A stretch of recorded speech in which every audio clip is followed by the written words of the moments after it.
Então, nós temos So we have the great pleasure of bringing at this moment 4 persons who are going to talk to us sobre o about the tema topic cuidar da vida em sua. care of life in its diversity.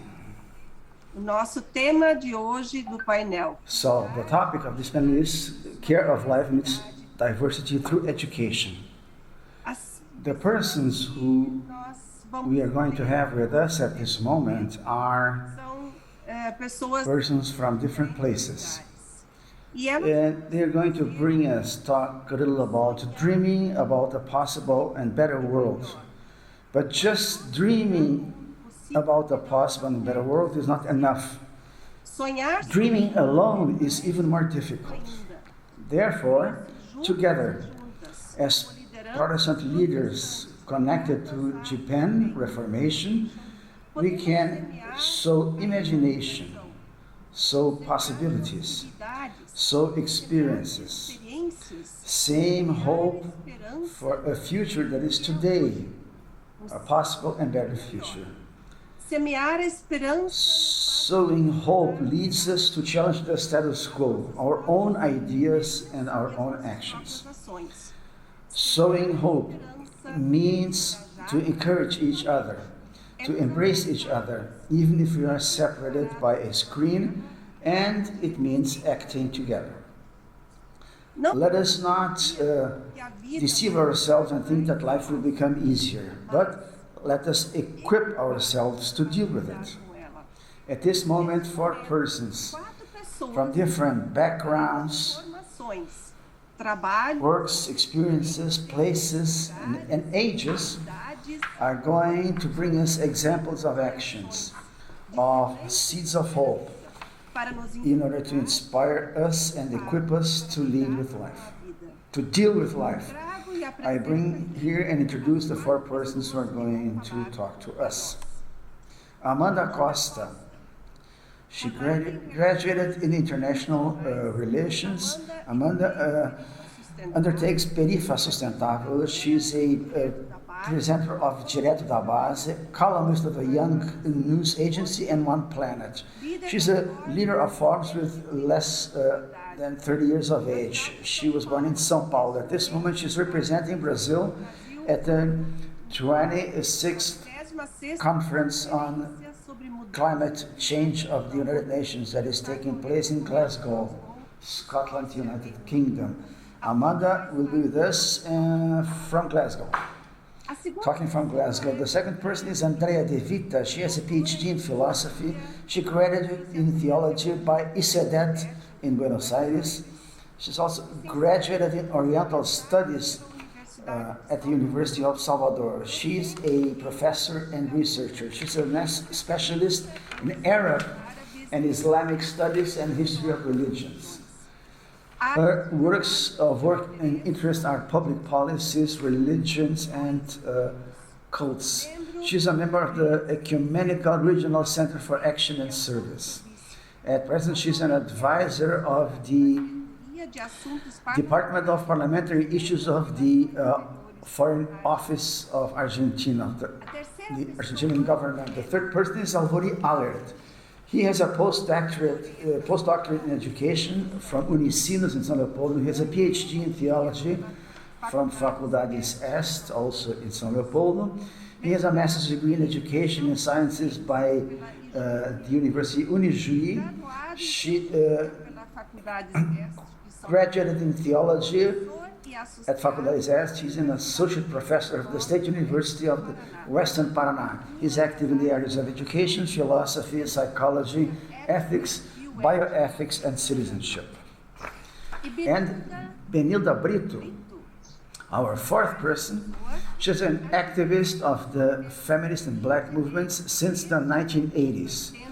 Benilda is the coordinator of Nizinga, a collective of black women of Belo Horizonte, Horizonte, of the Human Rights Program of Odara, which is the Institute of Black Women, and of the Network of Black Women in the no Nordeste Brazilian Northeast. She's also a full member of the Advisory Group of Civil Society of the UN Women. Uma grande It's a great joy to have you, 4 persons, conosco with us. You are going to certainly inspire us with many experiences, with many ideas and many proposals on how we can deal with this complex world. I'm going to explain how our panel will work. We will have several questions and answers, and participants will take turns. I ask the persons who want to contribute questions or utter their manifestations. You can use the chat for that purpose, for your questions and manifestations and questions. We'll have a limited time for responses, so we have to watch the clock. So for each question you will have 3 or 4 or 6 minutes for your answer, and the sequence will be every time different. I don't know, Felipe, if we can show all 4 participants on the screen at the same time.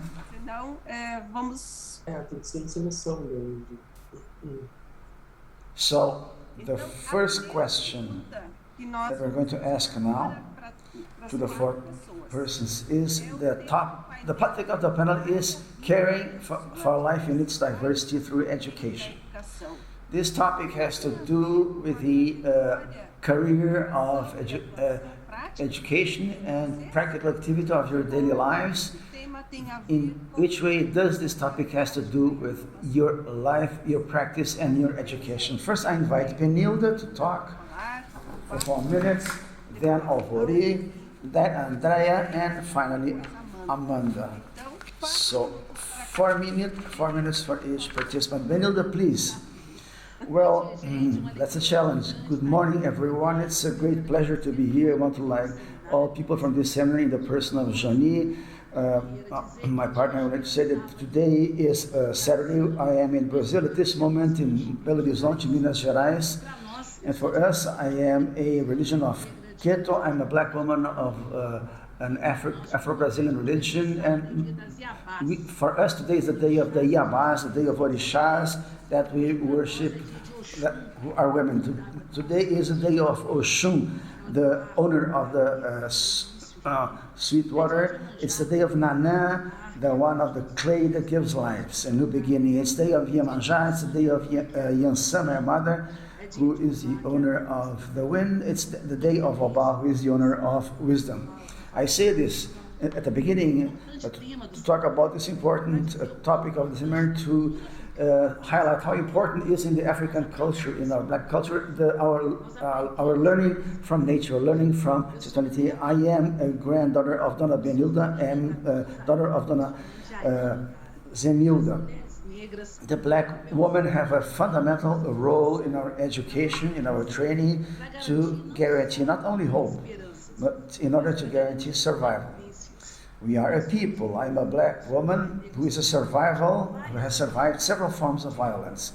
I think that the black people here in Brazil is a people that manages collectively with a commitment, with an education which is not only a formal education, school education, academic education, but a partner education, daily life education, a revolutionary education, a collective education that starts from a logic that we call a good living, which are forms of worshiping ancestrality, but also of caring for each other. And in some are indigenous communities and African communities, because we have survived several forms of racism, be it religious racism that does not respect our religious manifestation, be it environmental racism. We have partners that are participating in the climate conference, and you know what the impact that in the name of development, that a negation of our access to natural, how it impacts and how it influences these non-policies of attention to climate, how much this is affecting our lives in the daily lives.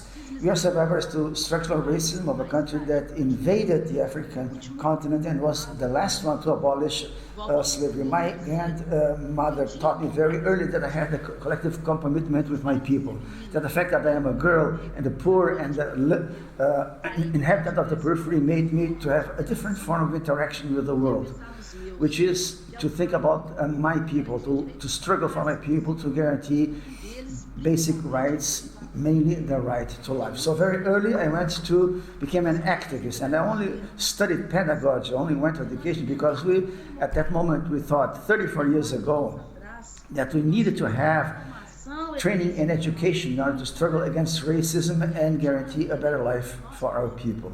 I went to pedagogy, another one went to history, my other colleague went to psychology, and I went to pedagogy in order to learn how to dialogue and carry out political training. I went to pedagogy in order to say that racism is a farce, that slavery was a kidnapping of thinking heads. And we do have a history, we do have a culture, a religion, and ancestrality. And education is a primary place to do that. So very early I learned values with my family, with my black people, with black women, with the favela, people who live in favela. Values such as sharing, love, struggle, responsibility. There is an African saying that says, we don't know where we are going to, but we have at least to know where we come from. And that's why today I am part of the Odessa platform. That's why I'm activist of the Malala Network, participating in the School of the Movement of Black Women. And I see the school as a very important place for us to be able to respect diversity and to value all cultures that make up this world and this country and contribute to history. I'd like to begin by making this provocation at the beginning of this panel. Thank you very much, Benilda. You always manage to stick to the 4 minutes. Very well put. Now, to continue our conversation, I invite Professor Alvori. Initially, I want to say good morning, good afternoon, good evening to all of you. I thank GPN Reformation for the invitation in the person of Professor Johnny. Thank you very much. I would like to greet the other panelists. It's a great honor to be with 3 brilliant women who are leaders in the work of women. I would like to say that in this career, as was said previously, one has to know where one comes from. And I would like to say that I remember that since my childhood, I learned with my parents to care for life and for nature. I was raised in the rural area. And there we used to climb on trees in order to harvest the fruits of the season. We had a garden, vegetable garden without agrochemicals, and we just took plants from the ground and ate them. In order to think about the seeds of hope, it's necessary to remind where the seeds are.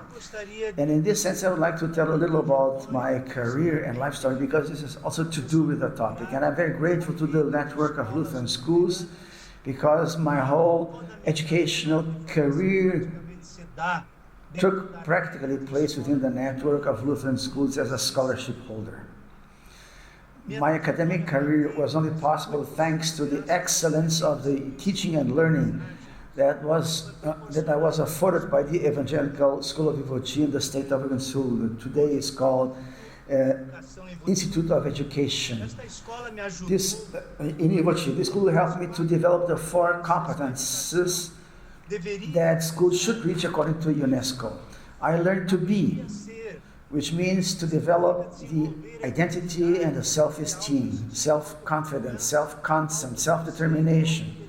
In other words, I learned to have personal competence. There I also learned how to do, which meant acquiring basic and specific skills in order to face the labor market of goods and services.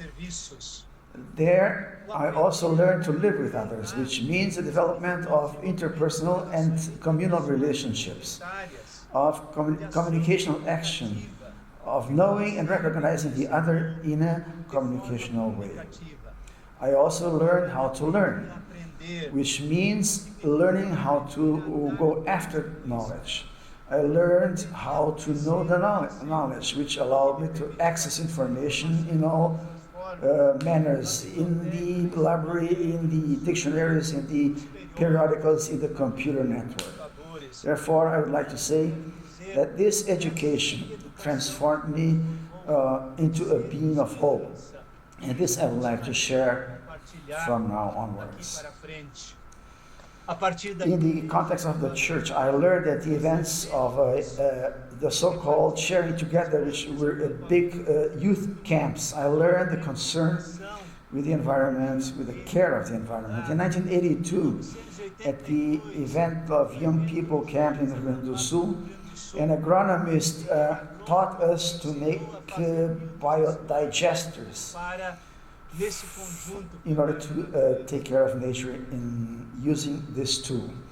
And these paths led me to study of theology at an institution of our network, and led me to the pastoral practice in congregations of Lutheran confession and later to my continued education of master's degree in education and a doctorate degree in theology, together with my journey of transition to higher education teaching, because I was led to believe in what the Brazilian educator Paulo Freire used to say: education by itself does not change the world, but the world does not change without education. Today I try to contribute to formal education in higher education, both at the graduate and the undergraduate and the graduate level, and in informal education through advisorships to groups of churches and teachers in schools, in the reflection and practice of a more inclusive world and of the protection of the environment. For example, the study of the goals of sustainable development with leaders of Lutheran congregations through research on the sustainable development goals at the undergraduate and graduate level at the university in which I am active. This is the share I would like, the hope I would like to share. Thank you, Professor Alvori, for your contribution. We now give the floor to Dr. Andrea. Good morning, good afternoon, everyone. Thank you very much for this moment. A communal moment at this Saturday morning. The problems that we are discussing are problems that are increasingly burning, and they require more responsibility, more commitment, and primarily better training and education among our leaders and teachers, public employees, etc. In my experience, both in the realm of the national state as well as in the private areas, at university contexts and in the religious contexts, I have observed that there are paradigms that are too consolidated in relation to the topics that this pandemic is bringing and reveals, which is violence, discrimination, particularly against women and children, and much of that has to do, in many cases, I would say in most cases, has to do with education. And in this sense, Argentina took on a commitment and tried to apply it on a daily basis. We try to work in order to counter this problem, try to understand it. You know that in Argentina, and on 19th, the so-called Micaela Act was passed. The Micaela Act in 2019 is an act that is called Micaela because this young woman was brutally murdered by her partner in the Argentine province of Entre Rios. And since then, this fact, and there are many like that, has generated a greater awareness. So a law was passed that establishes the mandatory training. This is very important to point out on the topics of gender and violence and everything that involves for all people who work in the public realm, in the executive, legislative, and judicial power. And many of us have also taken the application of this law to educational institutions, university, private and public educational institutions. We have also extended it to confessional and non-confessional educational realms or context. What does that mean? Because sometimes this topic connected with violence, racism, and discrimination, the lack of access to jobs, involves a certain rhetoric. How can we move to action? Moving to action means to go on with the application of the programs of training that this law imposes with for thematic access. First thematic axis is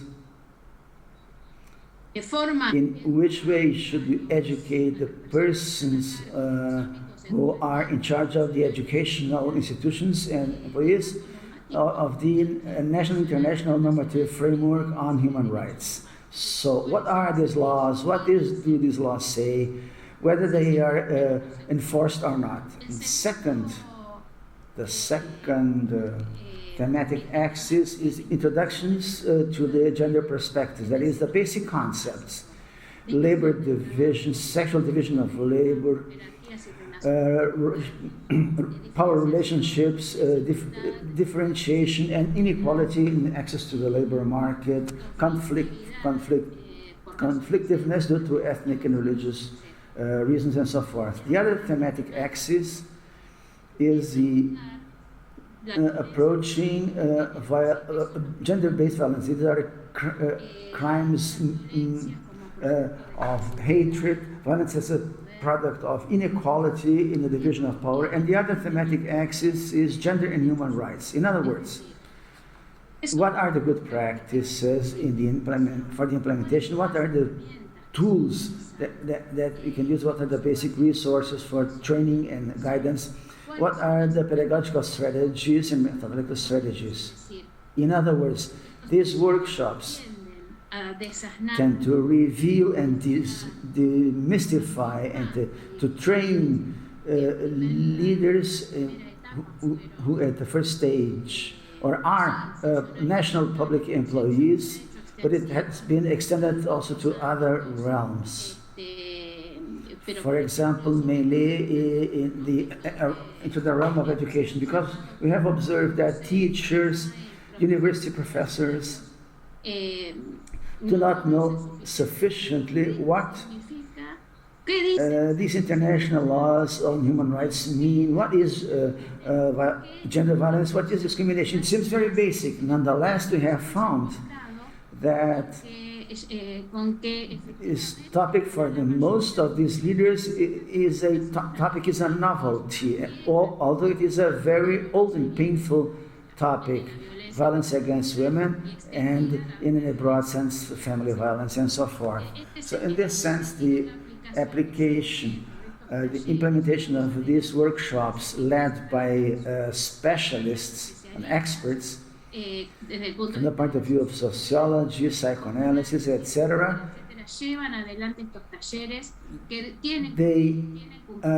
these workshops have to be mandatorily attended by these people, and that helped a lot, as I have observed in these years, that we have been able to change a certain vocabulary, for instance, in the schools, in universities, and in the state, in relation to the connections, ties between men and women, within men and women. We have managed a little bit to break with some patterns such as the sexual division of labor and so forth. Andrea, very well, Andrea, your 5 minutes are... You're out of time. Sorry, I apologize for having to interrupt you, but we have to control the time. So now I would like to invite Amanda to talk also from far away and bring her testimony for 4 minutes. Hello, brothers and sisters, it's a pleasure to be here. I'm talking directly from Glasgow in Scotland.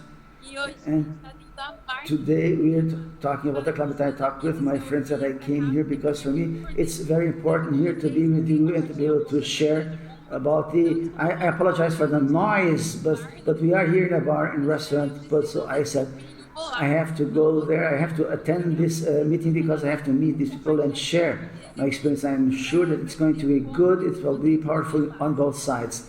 As I was introduced, my name is Andrea Costa, I'm 25 years old. I'm an activist for climate, for Black awareness, and I have the mission of democratizing knowledge on climate and sustainability in the peripheries, because for a long time, Black people, people in the periphery or who belong to some vulnerable group, did not receive this kind of information because of some social barriers. So this is where I move to the question, what about this issue of biodiversity, of planet and climate and environment? How does it connect with what we are doing here, with what we are doing today? I am a Christian woman. I believe in God, I believe in Jesus, and in my heart, we have been created in order to enjoy creation, to have a life in fullness. We have been created to have a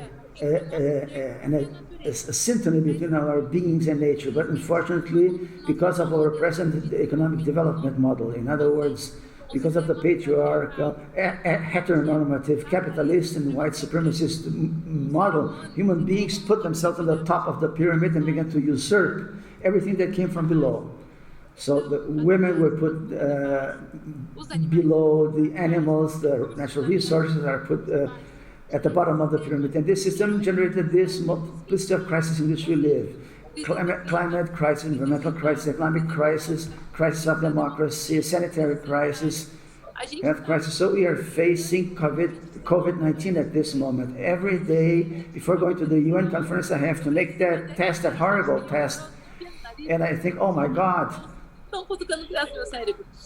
But this demonstrates that this present model of economic development is not delivering. So if we want, and we need solutions, if we want to have solutions to solve this crisis, we want to have solutions to have a better life, we have to look both at our individual actions and at our collective actions and then at our political actions. So this is the moment for us to transform our way of living, and in this way of causing a positive impact on the environment. It's not enough, and here I'm talking in the name of the youth, of the black peripheral youth, who are no longer going to accept the present model, a model in which we are often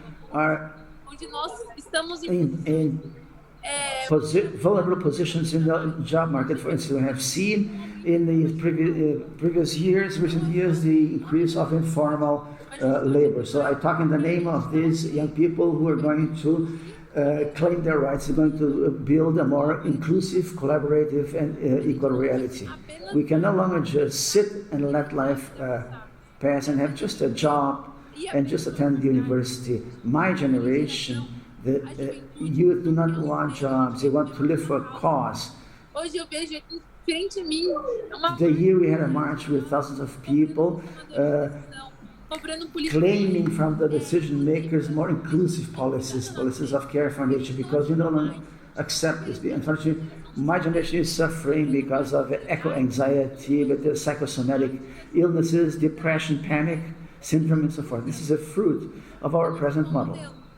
So we cannot think about the possibilities of life without thinking about the root where this life starts. And that's why I would like to raise a question to you. What is your role in this transformation that the world is moving towards? What are the actions that we have to undertake so as not just to watch, but in order to participate? At this exact moment you are here participating in this wonderful conversation with us.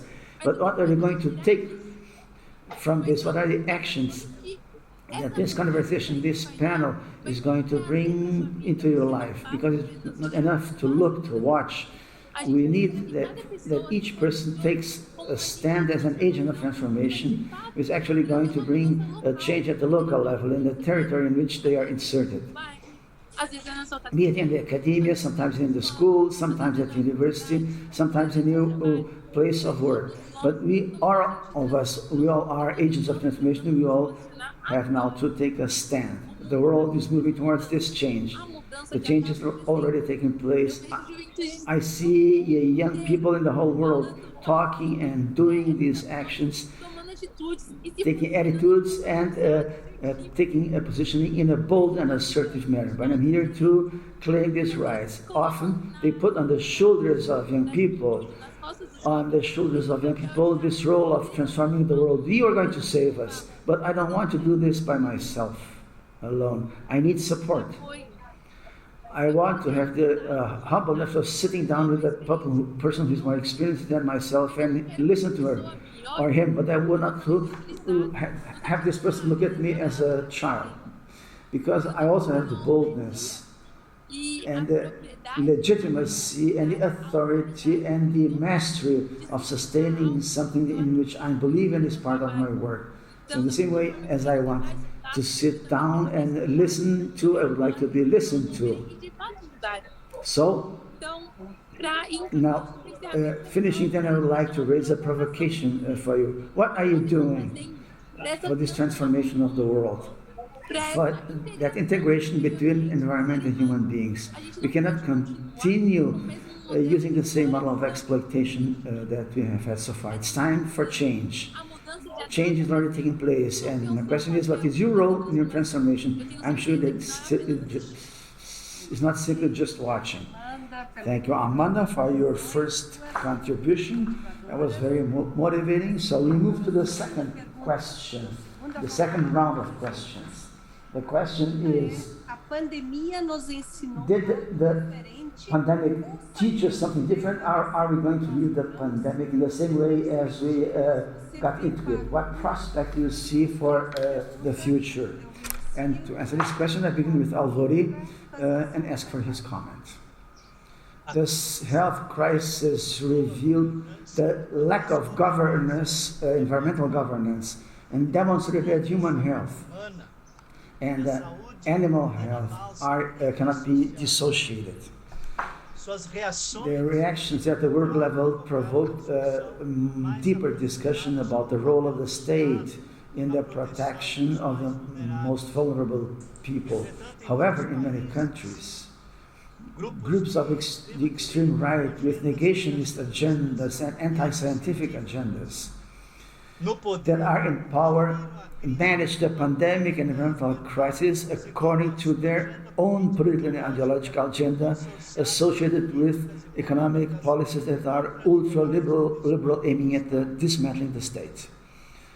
The skeptic posture of authorities who do not believe in the effectiveness of measures of control of the pandemic, with diverging discourses among ministers of health, besides a lack of adoption of convergent actions with common criteria by all federated entities related to social isolation, affected the effectiveness of the measures designed to combat pandemic and weaken the adherence of the population. So in the context of this post-pandemic period, I think that the teachers must have a mastery of the determining role of the ecological dimensions, ecological, social, personal, and cultural dimensions, and in the construction of a professional knowledge that makes it easier to understand reality, makes it easier to understand the currents of complexity,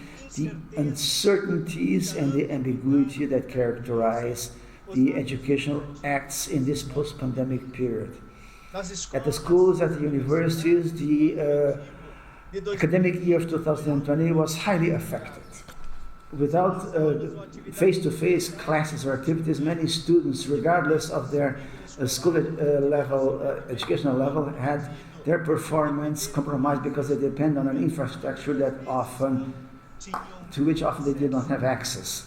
So these new forms of teaching and learning required from teachers training, improvement, and restructuring of their way of teaching in order to develop distance activities. And now come the consequences. Experts point to the need for a lot of psychosocial emotional care for teachers, and the schools and universities have to get prepared for that.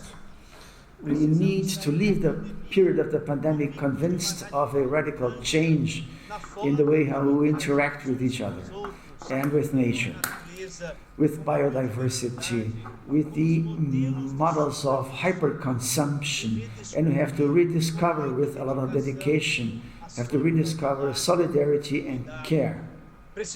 We need to urgently incorporate into our network of schools, we have to incorporate education for sustainability. The sustainable development goals must be part of the daily lives, of the pedagogical practices, of the teaching and learning of our students, and of the surroundings of our schools. An eco-spirituality that is more incisive, effective, can help us to do that. This enables us to foster hope through concrete actions. solidarity, ethics of care, and the care for health in the school communities as well as in society as a whole. Faith and hope go hand in hand. Faith based on hope leads human beings to move on, to get involved with reality. It's a hope that does not bring quietness, but it brings disquiet. It does not bring patience, but rather impatience. It does not calm down the heart, but is the very disquiet heart of human beings. Restless heart of human beings. I think that this is the role of our network of Lutheran schools. Thank you. Obrigada, professora. Thank you, Professor Alvori. Good contribution. Now I call Amanda back to answer the second question. What prospects do you see for the future, Amanda? You have 3 minutes. Guys, it's a bigger challenge to talk in 3 minutes because I am a kind of the person who likes to dream and build and who likes to build and who likes to make what is not imaginable. So what prospect do I see for the future? First, I see a future that is being built based on the present. Here in Glasgow, I am representing the Brazilian youth at COP26, and this year we brought the largest delegation of young people. We have more than 80 young people from Brazil participating in the UN conference. So I see that these young people are participating in this decision-making process, in the negotiations and articulations. So I see the future being built in the present with the broad participation of the youth. With the participation of youth, they will have a room to utter their voice, to present their point of view based on data, statistics, and content, and furthermore, mobilizing other young people to participate in this transformation too. I see that the young people from the periphery, black voices, quilombola voices, indigenous voices, will sit down at the same table with more experienced people. CEOs, big politicians. This is where I see the inclusive future for the construction of which I'm working. I'd like to invite you to build this future together with me. Thank you, Amanda, for your strong motivation. Now then I call Professor Andrea to answer the second question. Well, more than answers, I have questions, right? I would like to believe that the pandemic, and today supposedly is the post-pandemic period, meant a learning, but I think the results, whether we have learned or not, we're going to see that further on in the future. But it did reveal structural problems in all realms of reality. And so this leads me to ask, what does it mean from the point of view of teaching, from the point of view of the students, and from the ecological point of view, facing the problem of migration, from the climate change, from all the forms of existence, and facing the emergence of chaos who operate permanently, so that there is no, in order to prevent an inclusive agenda. So we need more than ever a prophetic voice, and that prophetic voice is in young people. They will be the engine that will move forward the necessary changes. They're going to implement the necessary changes. And I ask myself, how are we going to approach them? Not only by insisting on texts, political texts, and connected with inclusion, human rights, and forth, but also, I also refer to the founding text of our traditions. We approach in the Bible studies from an ecumenical perspective and intercultural perspective that may help us to reflect on the new times, especially about what we have at stake as humankind, which is emancipation, in terms of emancipation and equality. So I ask whether, in relation to my own daily practice, maybe we can change, use life in fullness, eternal life, in order to enjoy it now and to generate more freedom. This I believe, and I'd like to finish with that the tension between the text that is located in the cultural context that is no longer our context and being a living word throughout history, tension cannot be solved through a fruitful, liberating, emancipating reading of our founding texts. Thank you, Andrea. Benilda, the floor is yours. What is your opinion? Well, brothers and sisters, I think that I can call you in this way because for us Christians it is the kingdom of God. For us, Olodumare, it is called Olodumare, but we have the same purpose. To me, the pandemic revealed the project of necropolitics in Brazil, necropolicy. And the necropolitics is what Michel Foucault used to call biopower. Bio means life. Who may live and who must die, and under what conditions? Michel Foucault called about biopower. Achille Mbembe, an African thinker, is going to say, yes, Foucault, you are right. But now who decides who is going to live and who is going to die? Also decides under what conditions people live and under which conditions people should live or die. I'm on Saturday, 23 minutes, a black young person is murdered in Brazil. It is we, black women, it's the black peripheral people. This project of necropolitics is designed to guarantee inequalities, in order to guarantee those who have access to life, to economic rights, human rights, social, cultural, and environmental rights. And we don't. Historically, the black people are apart from this kind of rights. So that's why I think that the pandemic reveals a situation that the black social movement has been denouncing for years. It starts with the structural racism, when the abolition, since the abolition of slavery, when we went around in the world trying to survive on our own accounts. We distribute basic staple packages here. The people that can say, oh, this is so good, there is 10 pounds of rice, 2 I'm going to give to my mother, 1 to my brother, I'm going to keep 1. So we have learned through our experience that we have to take care for each other. So the pandemic reveals the increase in hunger, the increase of misery in all forms of violence in the peripheries, in the communities, the increase of unemployment, the increase of inequality. Although the first woman to be vaccinated in Brazil was a black woman, the numbers are absurd. If Brazil is the second country in the world that has the largest black population in the world, there is no justification for us black people not to be most of the vaccinated people. No, we are most of the people who died during the pandemic, and there are people say, no, you're going to die in large numbers anyway, but since we are the majority of the population, we should be the majority of vaccinated people. This is the strategy and the trap of necropolitics. And when I talk about prevention, we also don't have access to basic sanitation. Black people don't have access. Water, food, social distancing, homework. This is for very few people. This is not a reality for Brazil as a whole. So I think that for the future, there are many questions, of course. But first, we are going to have to learn how to re-signify respect, to re-signify equality. If we really do believe in the kingdom, we will have to look at everyone. So people, things that previously were big, we understood that they are very small. And things that were apparently small became enormous. And I have discussed a lot in this black social movement about a concept I would like to, if you would, mention with the Afrofuturism, to think about the future as black persons, dialoguing with non-black people, because facing racism is not only a task of the black people, it's a task of everyone who believes it's possible to create a more just, a more equal, and more fraternal world. So Afrofuturism means to think about black people living with having their rights respected, living with dignity without racism, without all kinds of phobias and intolerance that exist. So happy black persons in the future and fearless persons, because it is fear that invades us every day when we get out of bed.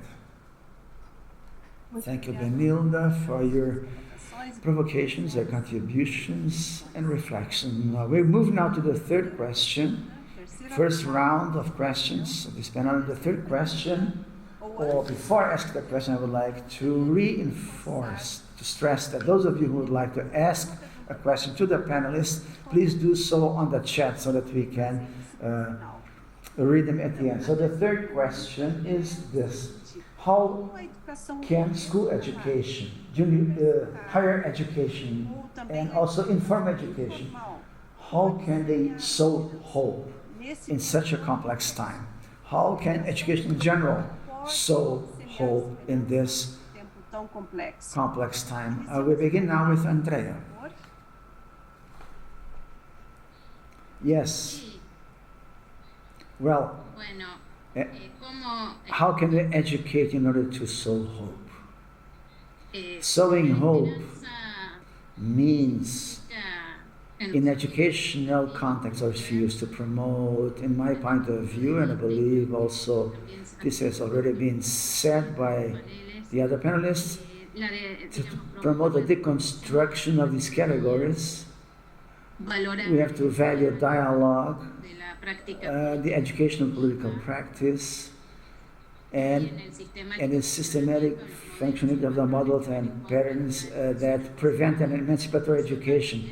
We have also to give up the concept of me. We should also revise not only the collective practice, but also to revise being oneself in order to be able to move forward and operate changes. How?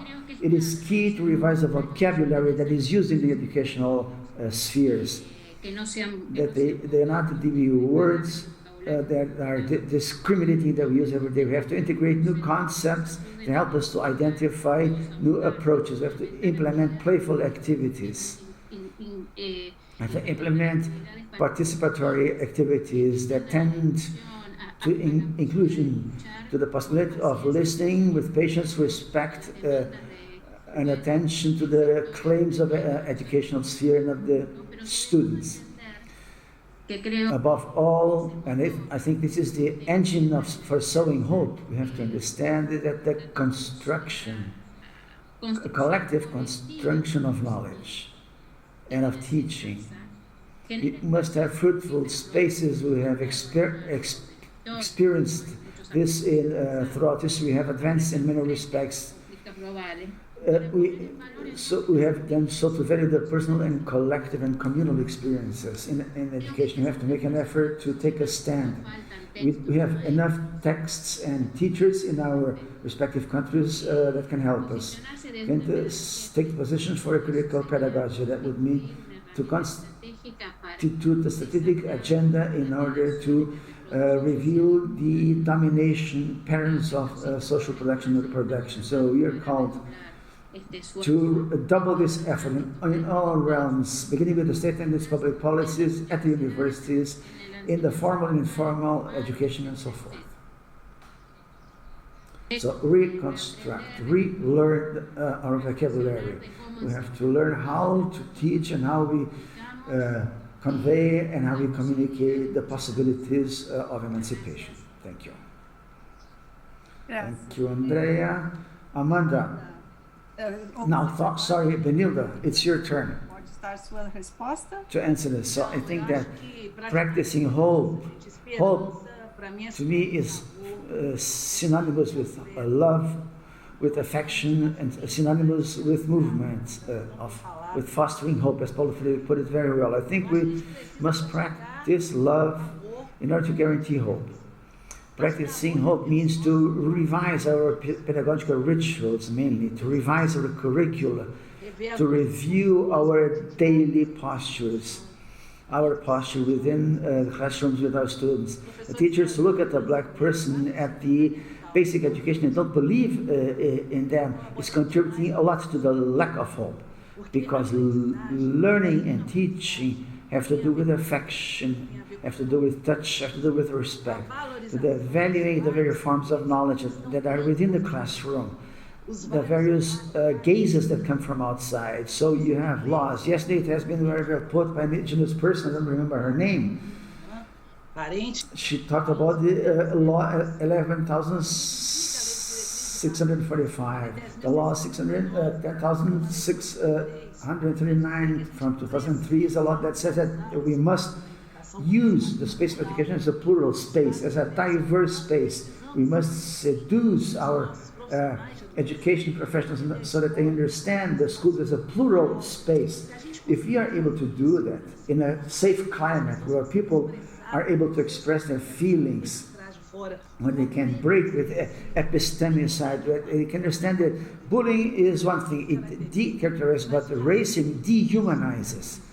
And what are these practices?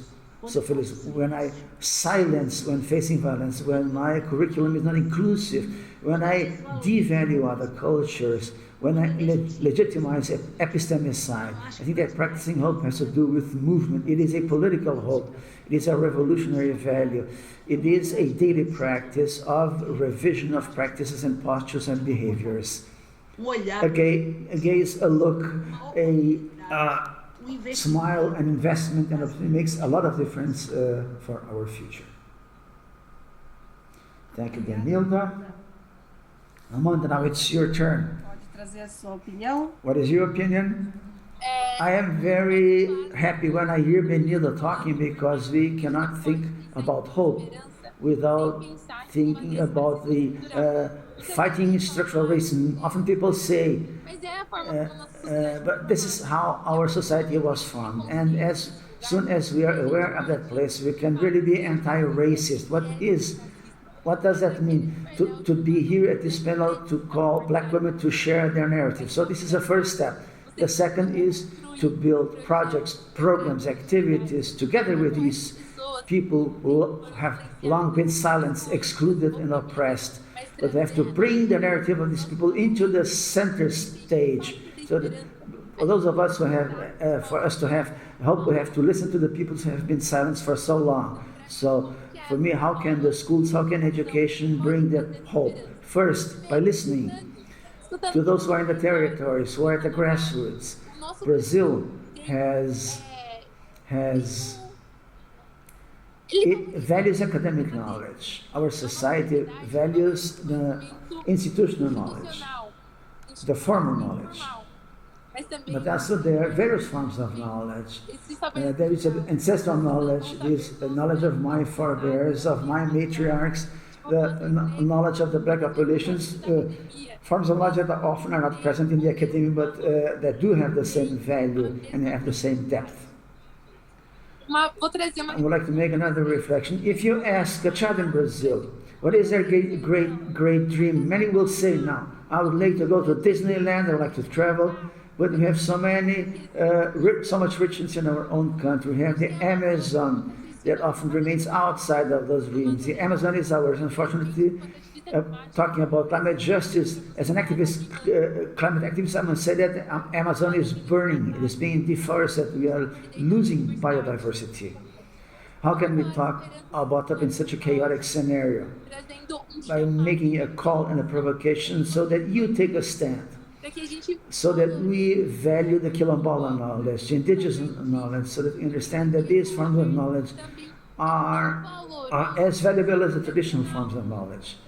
And sometimes we still don't have this kind of training or education because of our social condition. But as soon as you hear me bring this perspective, when you hear Benilda bring her point of view, then you have a whole universe at your disposal that can be worked on together. So hope, how can we foster hope? By valuing ancestral knowledge, traditional knowledge, Quilombola, the Quilombola people, indigenous people, and calling those who are living in these places to share their narratives, to share their experiences, to share their skills. This is the first step. And then it is to ask ourselves, what can we do? How can we build this new world that is plural, that is diverse, that is a multiplicity of voices?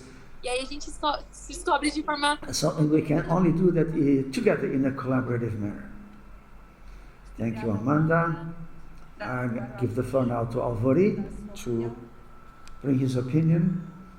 I think that talking to the network of Lutheran schools, as I do this, I would like to challenge that along these lines, because my whole career in this network, my doctoral dissertation was on this topic. So I think that as a challenge, how can school education sow hope? I think that if we lend greater attention to the goals of sustainable development, we have conducted research at the university where I work but also together with leaders of the network of Lutheran schools, it's still this adoption of the sustainable development goals is still very tenuous, but there are all the problems are present about which our discussion is approaching. If we look at the 17 goals, so what I think we should identify the network of Lutheran schools as promoters of education of excellence for sustainability, for resilience, and the training of leaders who make decisions beyond just educating and preparing for the labor market. Second, we have to make an inventory of the levels of education for sustainability in which the worldwide network of Lutheran schools is in the present reality. And we have to ask how can we show the multiple actions that already exist, because the schools are already carrying it out in consonance with the Sustainable Development Goals in order to replicate them in the other schools. Third, we should develop actions with the goal of not only educating the students, preparing them to get a job, but to train them as decision makers. And one of the ways for that is that this youth that was mentioned here by the other panelists so well. And here I remember when the panelists talk about re-signifying, I would like to recall a very intense activity that used to exist in the Evangelical Church of the Lutheran Confession in Brazil, which are the sharing together camps, youth camps. And Pastor Silvio Manke, who was the coordinator of 4 big camps, he says the sharing together camp brought to the young people the proposal of a spiritually with social engagement and involvement. We wanted to participate in the construction of a more just society in which all persons would have the right to freely utter their opinion on decisions that concern them, and where everybody would have their basic needs met. So I think it's important to re-signify that. So, and as a network of schools, we should plan joint actions that enable to show what is already done in an isolated manner, but which can and should happen in the whole network, which is now made easier by the connection that we have based on the experience that the pandemic imposed on us. This can also contribute for sowing hope in this post-pandemic time. I think that at university, this is an experience that we make here. I work in a graduate studies program in sustainable rural development, where we have 26 professors from the most different areas. I'm a theologian. There is an agronomist. There is a lawyer, there is educator, professors of language and literature. So we come from many different areas, and we come together and discuss about sustainable rural development. Now, what do we aim at a turning of high-level human resources to contribute to the solution of social, environmental, and socio-economic problems that affect sustainability and rural development.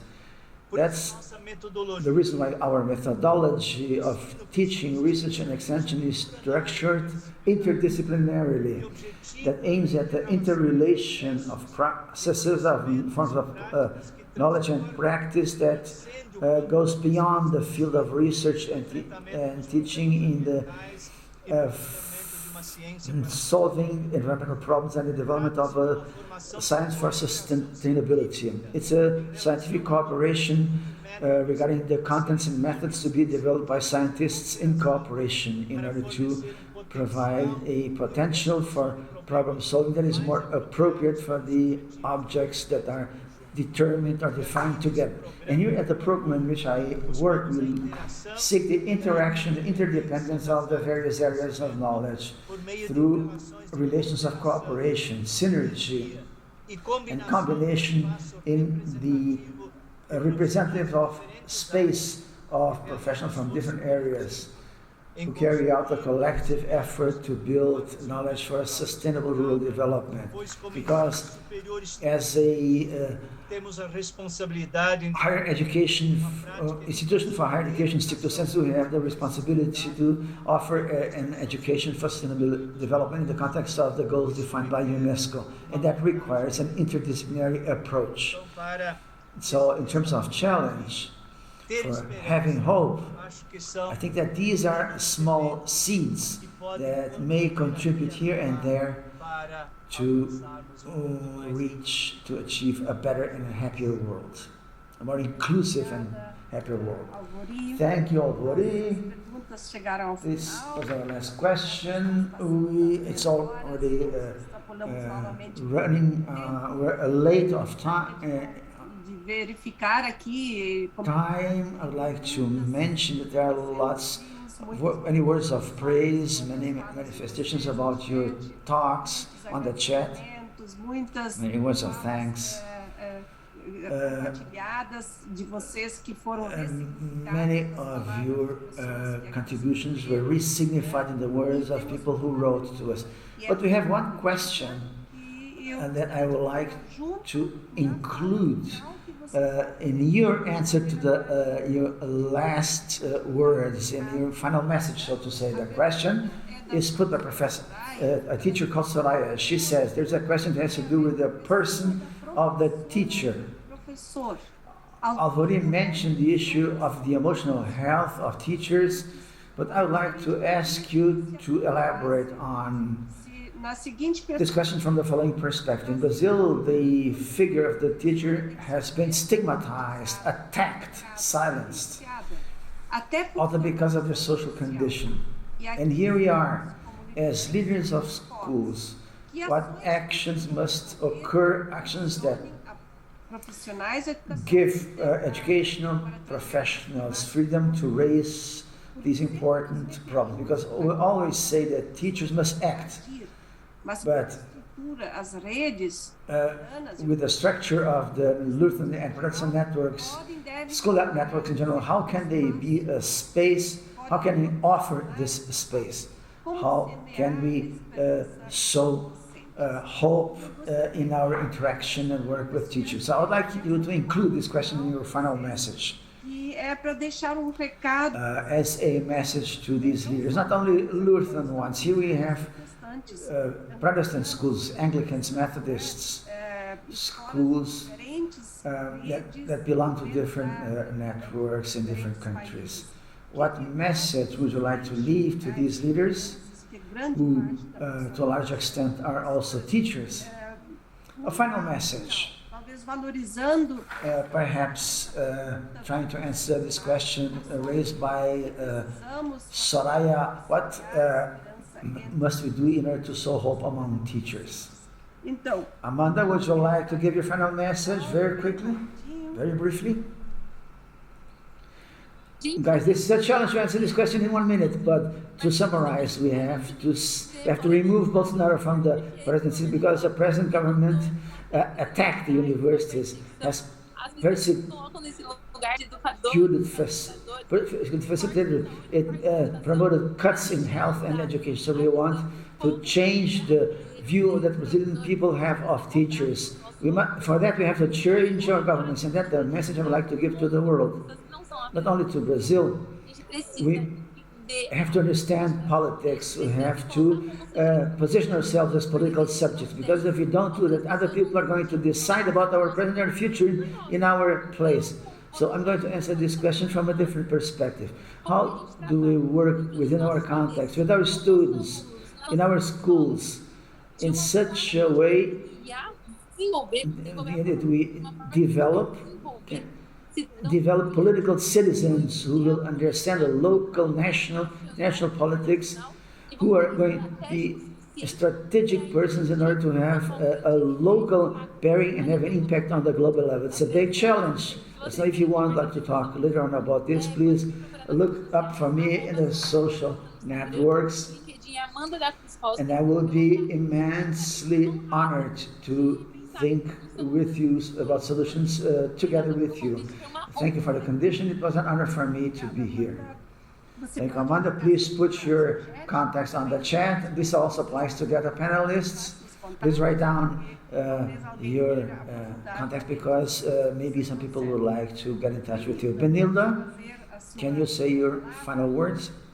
First of all, a kiss to Amanda, gigantic kiss. I wish you success, firmness. You present us a lot. I'm very happy that you are there. Soraya, this question is very timely. We in the Malala Network, the activists of the world network for education, which is a worldwide network to guarantee the access to and permanence of girls at school. We have to care for those who care. There is a large number of demotivated people, ill teachers, and we must have an institutional commitment.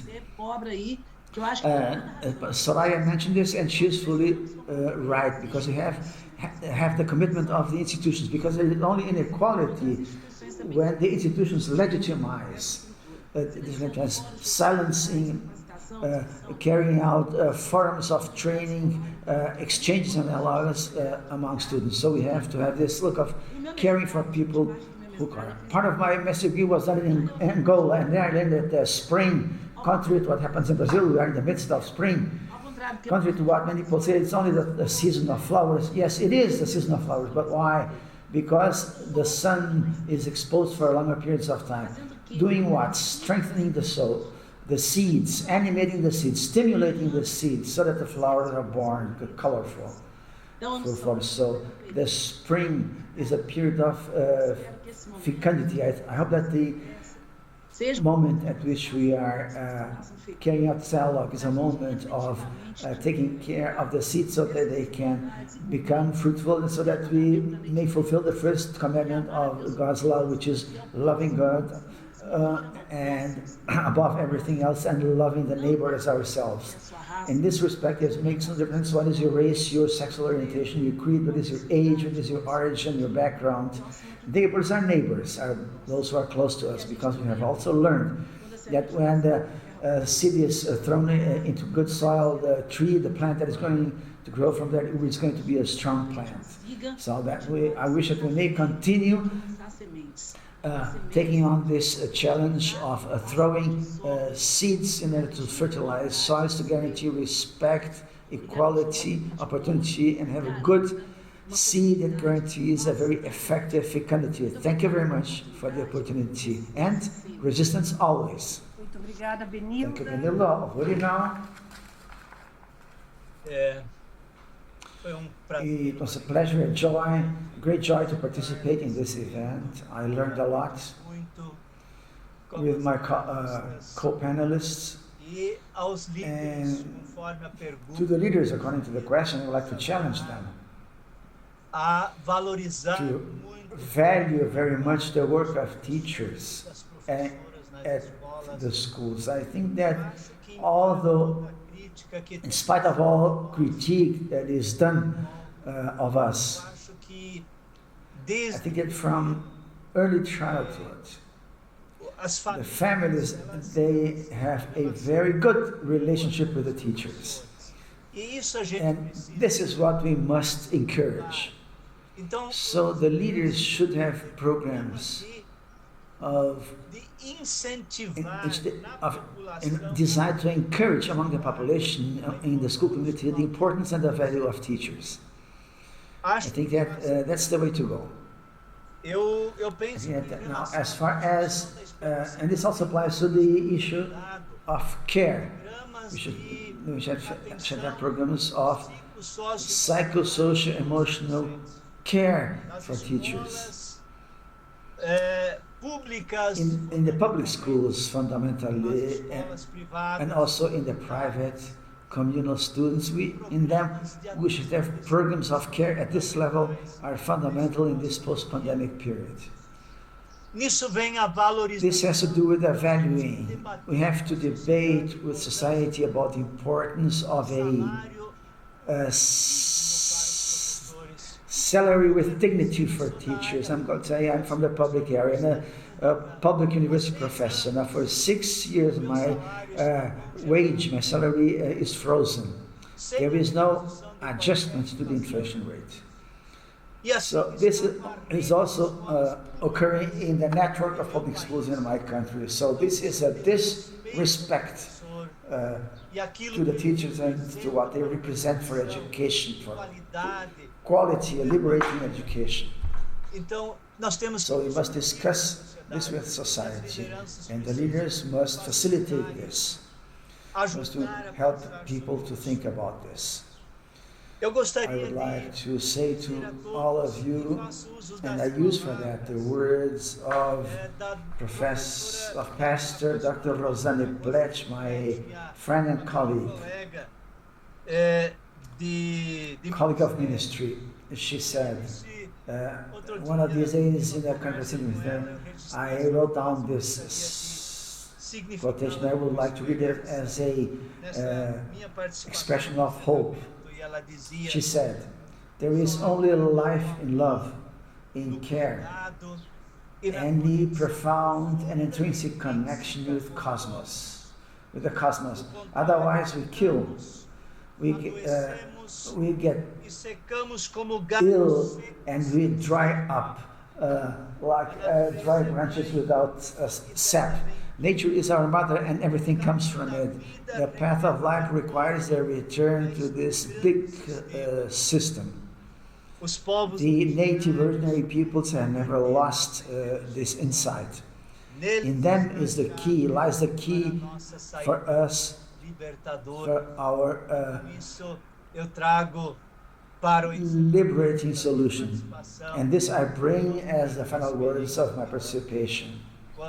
And I'd like to mention also the rich experience we had yesterday when the representatives of the originary native peoples brought their message to us, which was strengthened today in the talks by Benilda, by Amanda, and by Andrea at this meeting. Thank you very much for the opportunity. Let us have a lot of faith, hope, and love. May all of us have it in this great task that we have as educators of the new generations. Thank you very much. Now, Andrea, your final minute. Okay, I'd like also to thank all of you for having shared. Thankful for having been able to participate in this panel.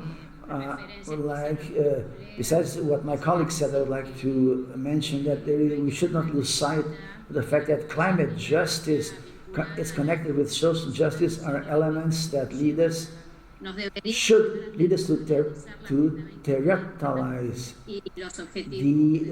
the Sustainable Development Goals. What I mean by territorializing, we could use an example of the animals. I think about the ants. Hablaste de paciencia al comienzo del panel.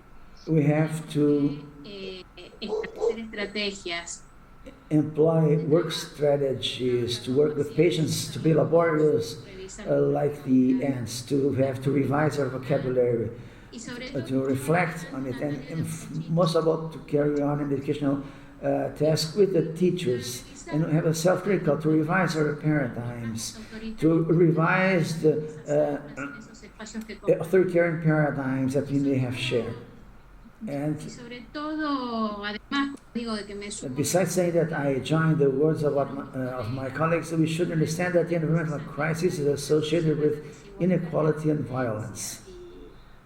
And for this reason, it is imperative to revise the paradigms that have been using in education. And last, but this is a topic to be discussed and on which I'm reflecting. This is a life in fullness. I don't know whether it's the eternal life, but life in fullness means territorializing, and as you say in Argentina, in other countries, you have to struggle for these motives with patience in a laborious way, in a strategic way, making a revision of ourselves and how we are communicating what we want to convey. I think this is essential. Self-critique and laboriosity. That's what I refer to the ants and the example that they give, and that these small animals give us every day. I think that education, in part, is that. It not only means revising paradigms, it also means to revisar to nuestro trabajo y el means also to revise our own work, our collective work, and to understand that the global crisis is associated with inequality and work on the basis of these insights. So, concluding, thanks once again. Muitíssimo Thank you obrigada. very much, Andrea, Amanda, Benilda, and Alvori. We Agradecemos thank immensely por semearem for, esperança to you for having sown hope in us, for your examples of your life experiences, for your courage and love, for your actions and reflections that you Com certeza o que brought to us today. Certainly what you brought como semente here today, we're going to take with us as seeds. We're going to nossos países, spread them in our countries, in our places of work, and muito amor, para que take care of them so that they grow with love and bring changes in our own lives, in the lives of people, and in the life of the planet. We don't have time now to continue the reflection, but we now have a group of work in which people have the opportunity to continue the reflection that we had in Spanish. I wish that God may continue accompanying you for e também Venice, and that God may continue inspiring you to continue sowing hope in this complex work. Thank you very much for your participation in this panel and in this conference of GPEN Reformation. Miguel, I give the floor back to you.